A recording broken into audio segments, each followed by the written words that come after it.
Esenlikler herkese. Arkadaşlar KVK Savaşı yaklaşıyor. Haliyle bizim buna bir plan yapmamız gerekiyor. Sıfırlanmadan güvenli bir şekilde oynamak nasıl olur? Nasıl daha fazla savaşma şansımız olur? Bunu öncelikle anlatacağım. Bunu size göstereceğim. Daha doğrusu çok gösteremeyeceğim de işte en azından anlatayım dedim. Çünkü daha henüz savaş başlamadı. Ama bunun öncesinde bazı hazırlıklar yapmak bize bayağı bir fayda sağlayacaktır. Şimdi öncelikle şu soruyu bir soralım kendimize. Neden kil kasmak ve sıfırlanmadan savaşmak aynı şey değildir? Kil kasmak gerçekten çok güzel bir şey. Ben bunu bayağı seviyorum. Zaten burada da gördüğünüz gibi 191 milyon şeyim var. Kişisel öldürmem var. Bu benim oyundan gayet fazlaca keyif almamı sağlıyor. Çünkü bu bir savaş oyunu. Haliyle insan savaşmak istiyor. Öldürmek istiyor. Yani öldürmekten kastım rakibe karşı bir güç gösterisinde bulunmak istiyor.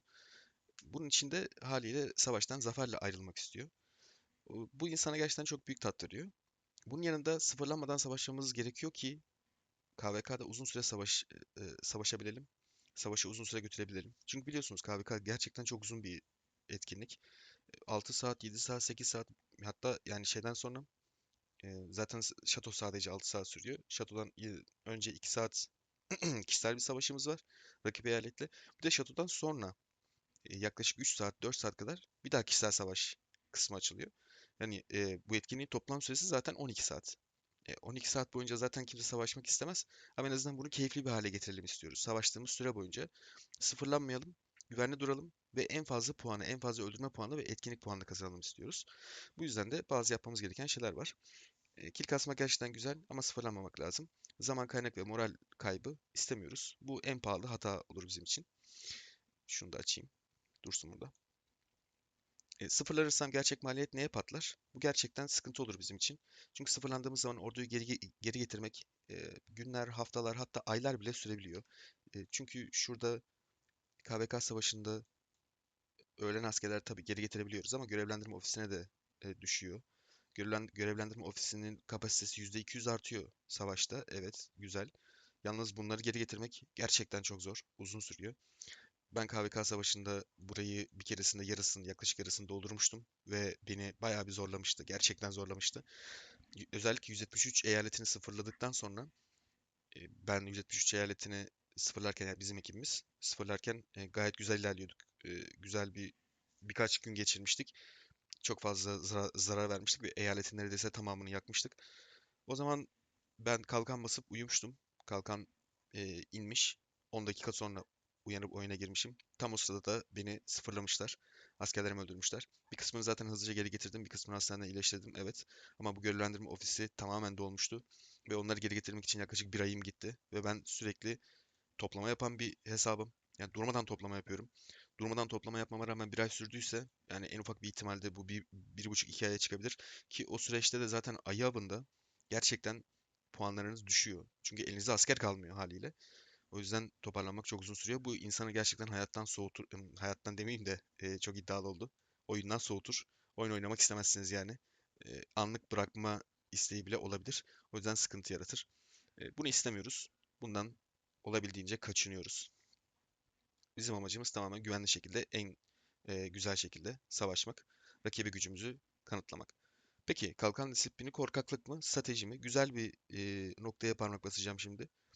Ben kalkan kullanıyorum çünkü rakipten korkuyorum. Hayır, alakası bile yok. E, Savaşta tetik disiplini diye bir şey vardır. Rakibi görürsün, düşmanı görürsün ama tetiğe basmasın.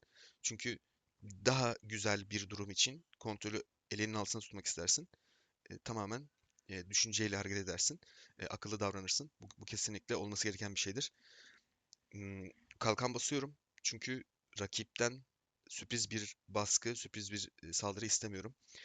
Saldırı başladığı zaman kesinlikle kalkanlı olmam gerekiyor. Çünkü ben rakip eyalete savaşa gidebilirim. Ama aynı zamanda rakip de benim eyaletime savaşa gelebilir. Diyelim ki karşı rakipteki balina savaş başlamaz. Rakip balina geldi, tak diye bana saldırdı. Benim de o sırada kalkarım aktif değil. Nasıl olsa rakibin eyaletine gideceğim. Orada otomatik bana zaten yarım saat olması lazım. Otomatik bir kalkan veriyor. O yüzden ben güvendiğim hızlı davranırım falan dedim. Rakip şey geldi. Balina geldi, tak diye bana saldırdı. Ve bakın bu gerçekten 2-3 saniye falan sürüyor. Ve bir anda savaş başlamadan sizin için bitebiliyor. çok ciddi, çok büyük zararlar alabiliyorsunuz. Çok sıkıntı yaşayabiliyorsunuz. Zaten balina geldiği için haliyle hızlandırma kısmını 2x olarak ayarlıyor. 2x hızlandıra hızlandıra, yani %50 hızlandıra hızlandıra inanılmaz derecede hızlı tak diye vurabiliyor direkse. Savaş başlamadan kaleniz yanmasın. Gereksiz zarara girmeyin. Böyle bir şey istemeyiz. Peki, savaşa girmeden önce hastane ve asker yönetiminde altın kuralımız ne? Bunu da söylüyorum. Hastanemiz kesinlikle boş olacak. Ben hastanem dolu şekilde savaşa giremem abi. Kesinlikle. Arkada yaralı askerlerim var. Ben orada yaralı askerlerimi iyileştirmeden yeni savaşa giriyorum. Yeni yaralı askerler ortaya çıkıyor. Gereksiz. Zaten bunu biliyorsunuzdur. Ama bazen unutulabiliyor ya da gözden kaçabiliyor. O yüzden bunlara dikkat edelim kesinlikle. Asker yönetimi de kesinlikle önemli. Asker yönetiminde ne kadar piyadem var, ne kadar okçum var, ne kadar süvarim var. Hani bunların oranları nasıl? Ya ben çok az bir piyadeyle eğer savaşa giriyorsam zaten savaş benim için pek uzun süremez istesem de. Çünkü piyadeler en önce ölüyor biliyorsunuz ve bizim için en kritik birinci savunma hattı zaten. Piyadeler ne kadar güçlü olursa, ne kadar az ölürse ve ne kadar fazla olursa savaş benim için hem o kadar uzun sürer hem de benim arkada DPS odaklı yani hasar veren e, ordum, okçularım daha uzun süre yaşar, daha az kayıp verir ve rakibe daha fazla hasar verir. O yüzden bu kısım kesinlikle çok önemli. KVK'ya dolu hastaneyle girmiyoruz. Sıfırlanma ihtimalini bile isteye yükseltmiyoruz. Rakibe, e, rakip balinaya hadi gel bak benim hastanem dolu, beni sıfırla demiyoruz. Bundan kaçınıyoruz abi. Şehir konumu savaşta neden gizli buff gibidir? Çünkü arkadaşlar ben şehrimin konumunu çok düzgün ayarlamam lazım. Bir kere kesinlikle savaş başlarken zaten ittifakın içerisinde olmam lazım. Anlık bir reaksiyon alabilmek için, arkadaşlarımdan garnizon almak için veyahut da arkadaşlarıma garnizon atmak için. Ben birincisi kalkandayım, ikincisi ittifakın içerisindeyim. Bu savaş etkinliği başladığı zaman en güzel konumdur, en güzel bulunabileceğiniz yerdir. Savaşırkenki konumunuz da kesinlikle düzgün olmalı. Yani m, doğru yerde, doğru bölümde, doğru kümelenmede durmak saldırıyı hem dağıtır hem de ittifak desteğini hızlandırır. Tek başına ortada kalırsanız yine rakibe davetiye çıkarmış olursunuz. Mesela bir örnek vereyim. Diyelim ki sizin oyuncularınız, sizin eyaletinizin oyuncuları veyahut da ittifak oyuncularınız bir ittifağı yakmaya başladı. Rakibin ittifakını yakmaya başladı. Baktınız sizin eyaletinizden ya da ittifakınızdan 4-5 kişi orada rakibi ittifakı yakıyor. Dediniz ki ya zaten bizden 4-5 kişi orada. Ben de oraya gidersem daha az puan alacağım. Zaten bunlar milleti yakıyor. Bana puan kalmayacak. Bu burada kısmen doğru bir düşünce. E, de- Dediniz ki ben en iyisi kimsenin gitmediği bir ittifakın içine ışınlanayım. Orada kendi puanlarımı kasayım. Hem daha fazla puan kazanmış olurum. Hem de peşimden birileri takılmaz dediniz. Gittiniz bir ittifağa, ortasına ışınlandınız ya da kenarına köşesine başladınız yakmaya. Eğer o ittifak uyanıksa ve e, gerçekten güçlü oyuncuları varsa bile isteye kendinize yine davet çıkarmış olursunuz. Yani adamlara resmen göz göre göre merhaba ben geldim demiş oldunuz. Ve rakip direkt sizi yakmaya başlayabilir, saldırabilir. O sırada eliniz çok hızlı değilse hemen buradan kalkana basıp şuradan kalkana basıp kendinizi koruyamayabilirsiniz. Veyahut da hemen bir yere ışınlanıp ondan sonra hemen rastgele ışınlanmaya tıklayamayabilirsiniz. Bunlar çok atik olmak gerektiriyor ve o sırada zaten başka bir rakibe saldırdığınız için dikkatiniz dağılmış oluyor. Bunlara dikkat edin. Rakibin bile isteği kucağına atlamıyoruz abi. Kesinlikle. Önce güvenlik. Yani önce ben hayatta kalayım. Benim kalem hayatta kalsın. Daha sonra agresifliği, saldırıyı zaten düşünürüm. O yüzden rakiplerinizle savaşırken mutlaka ittifakınızdaki oyuncularla kontak halinde olmaya özen gösterin. Onlar size gerekirse destek atabilsin. Gerekirse siz onlara destek atabilin. Yani savaşı olabildiğince güvenli ve safety şekilde aynı zamanda da uzun süreli geçirebilelim. Bu bizim için çok önemli bir durum gerçekten. Peki farm ve garnizon desteği benim sıfırlanma riskimi nasıl azaltıyor? Bunu da söylüyorum. Zaten biliyorsunuz yani daha önceki videolarda söylemiştim. Yani bir oyuncunun en az bir tane farm hesabı olmak zorunda olması gerekiyor abi. Bunu kesinlikle aklınızdan çıkarmayın. Yoksa da hemen açın. Farm hesabınız kesinlikle olması gerekiyor. Diyelim ki ya sadece kaynak için de değil. Demiş olduğum gibi yani burada KVK'dan benim çakılı olarak kalemde bir garnizon desteği olması beni daha güvenli hale getirir. Yani diyelim ki benim bir tane farm hesabım var ki var zaten. Benim farm hesabımda KVK'da boşta duracağını gelsin benimle birlikte. Kalkanımı basayım. Kahve şeyde farm hesabımda kalkanımı basayım. Daha sonrasında bana garnizon atsın. Ben o garnizona kendimi hem daha güvende hissederim hem de biri bana saldırırsa daha az kayıp vermiş olurum. Haliyle bu da farm hesabını sadece kaynak toplamak için yani bota bağlamak için değil, aynı zamanda garnizon için de kendimi korumak için de asker desteği sağlamak için de kullanabileceğimi gösteriyor. Bu bizim için önemli. Aynı zamanda dediğim gibi bir önceki konuda da söylediğim gibi ittifak oyuncularınızın yanında bulunursanız, kontak halinde olursanız onlardan da anlık olarak garnizon desteği alabilirsiniz. Bu da çok önemli kesinlikle. Önce kendimizi güvene alıyoruz.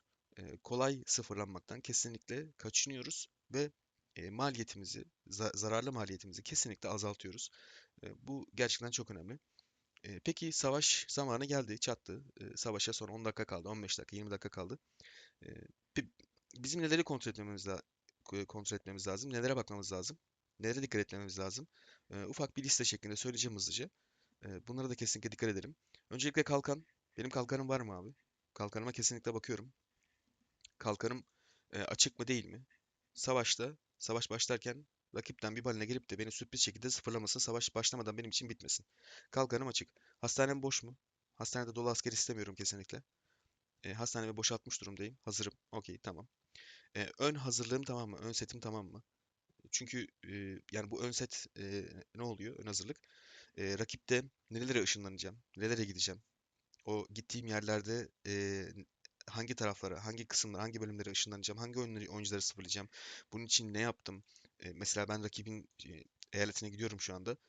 Bakıyorum bu arada hiç rakibin eyaletinde şey yapmadım, analiz etmedim henüz. Biraz yoğundum. Baktım mesela bir tane ittifak göreyim en azından. Şurada. Mesela bu ittifaka baktım. Eğer sıra bu ittifaka gelirse ve benim hala elimde şeyler varsa, askerler varsa, mesela ben bu ittifak nereye ışınlanabilirim? Mesela tak diye şuraya ışınlandım. Geç buraya ışınlanama. Tak diye şuraya ışınlandım mesela. Hemen şu kısmı kesinlikle bu ayı tuzaklarını yıldızlıyorum. Yıldızladıktan sonra yani yıldızlama içinde şöyle düşman veya dost veya tarafsız kendi kafanızda kesinlikle 3 kategoriye ayırabilirsiniz. Buradan yıldızlıyorum. Yıldızladıktan sonra da geliyorum bakıyorum. Buraya ışınlanabilir miyim? Kaçıncı sırada ışınlanmam lazım? İlk önce buraya mı gitmem lazım savaş başladığında yoksa belli bir süre geçmesini beklemem lazım? Ne yapmam lazım? Bir kontrol ediyorum. Bu hazırlığı tamamladıysak buraya okey verebiliriz. Zaten bu hazırlığı savaşın son 10 dakikasında yapmayın kesinlikle. Oraya bırakmayın. Yani savaşın başlamasından sonra 10 dakika kala. Çünkü çok geç olur. Bunu en az bir iki gün öncesinden hazırlayın. Kendinizi hani daha rahat girersiniz savaşa. Plan doğrultusunda ilerlemiş olursunuz. Aynı zamanda daha atik ve hızlı olursunuz. Hemen B planı, C planı hemen kafanızda üretebilirsiniz. Bunu da hazırladık. Bu da okey. Tamam. Petlerimiz hazır mı? Hemen bunu kontrol ediyoruz savaştan önce. Petlerimiz hazır mı? Yani savaşa diyelim ki 10 dakika kalmış. Ama benim petlerim hala bekleme süresinde diyelim ki. Yani bu çok büyük bir sıkıntı. Gerçekten büyük bir sıkıntı.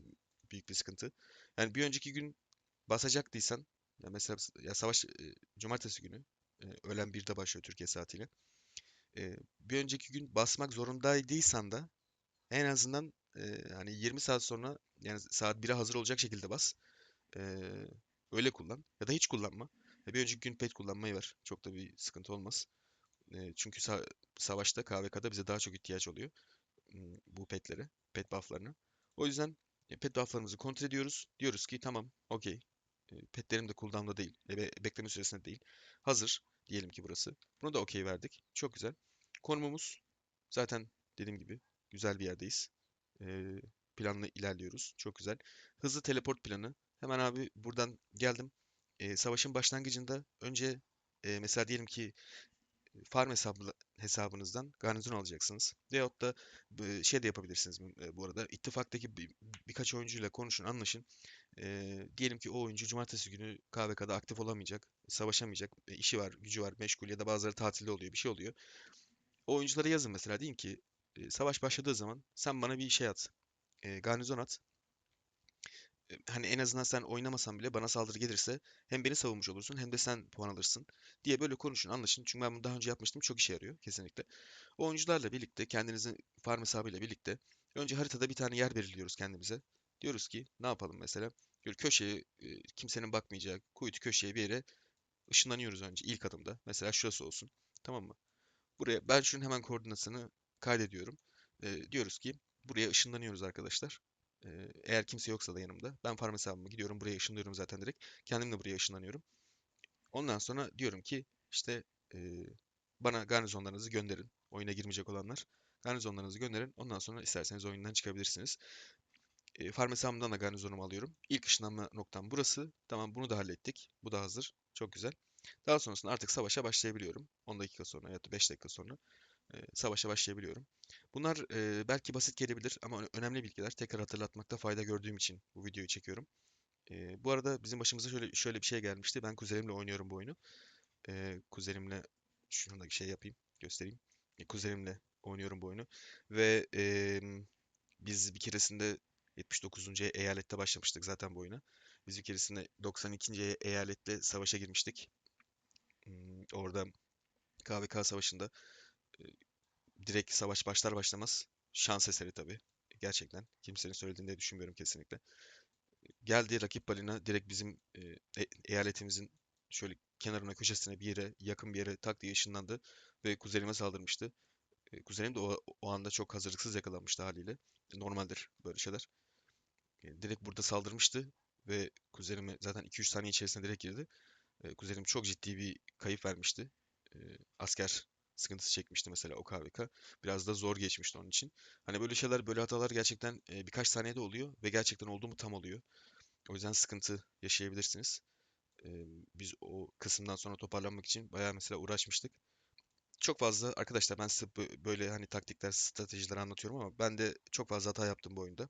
Haliyle hata yaptığım zaman oyundan soğumak veya oyunu bırakmak yerine ben bu hatayı nasıl düzeltebilirim, bir sonrakine daha iyi olacak şekilde ne yapabilirim diye düşündüm. Ve her zaman araştırdım, yeni şeyler öğrendim. Bu yüzden çok tecrübe sahibi ve bilgi sahibi oldum. Zaten tecrübe de hayatta yediğimiz kazıkların ve yaptığımız yanlışların ortalaması değil mi? O yüzden ben de bunu şimdi benim yaptığım aynı hataları siz yapmayın diye elimden geldiğince bilgilerimi paylaşmaya çalışıyorum. E, Umarım faydalı olabiliyorumdur. Bir önceki videomda bir arkadaşımız yorum yazmıştı. Konuyu çok uzatıyorsun. Konuya girmekte hani artık gir artık konuya diyorum içimden demişti. E, evet, buna katılıyorum. Bazen konuşasım geliyor. Umarım bu hatamı da düzeltmişimdir. Veyahut da biraz olsun törpülemişimdir. Daha iyi olacak inşallah.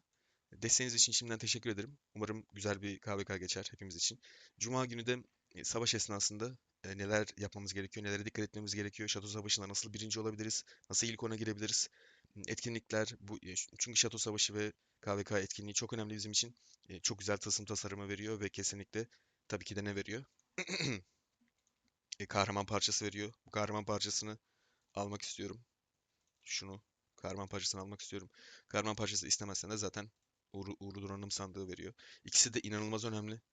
Kahraman parçası istemiyorsan uğurlu donanım illaki işine yarayacak, lazım olacak.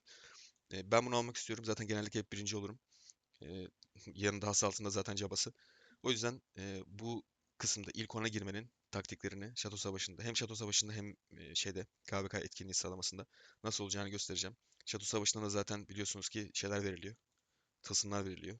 Bakın burada ödüller kısmında. Zaten ben yine birinciyim. Burası zaten değişmez. Maksat ikinci ve sonrasını belirlemektir bizde. Burada e, bize ne yapıyor? Tılsım tasarımı veriyor. Bakın tılsım tasarımları zaten inanılmaz zor bulunuyor. Yani şeyden sonra, belki de Mitril'den sonra en zor bulunan şey tılsım tasarımı. O yüzden bunlar da bizim için çok önemli. Bu iki etkinlikte nasıl yüksek sıralarda olacağız, nasıl ilk ona gireceğiz, onları göstereceğim. Yani göstereceğim dediğim, onları anlatacağım. Savaşta da bunun uygulamasını yaparım. Savaş kısmında bir canlı yayın yapmayı düşünüyorum. Umarım o zamana kadar halledebilirim ayarlamaları. E, Bu kadar benden. Umarım faydalı olmuştur. Kendinize dikkat edin. Görüşmek üzere. Esen kalın.